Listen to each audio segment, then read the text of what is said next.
నేను ఒక విషయం చెప్పాలనుకుంటున్నాను. Always travel the road less travel. అందరూ ఒక దారిలో వెళ్తే దానికి భిన్నంగా ఎందుకు మీరు ఆలోచించకూడదని ప్రశ్నిస్తున్నాను. మీ ముందర నేనే ఒక ఉదాహరణ.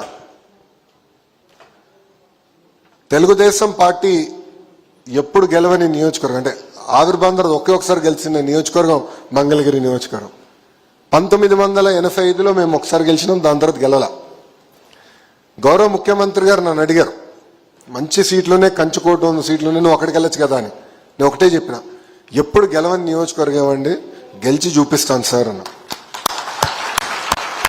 ఓడిపోయా. 2019లో నేను ఓడిపోయా.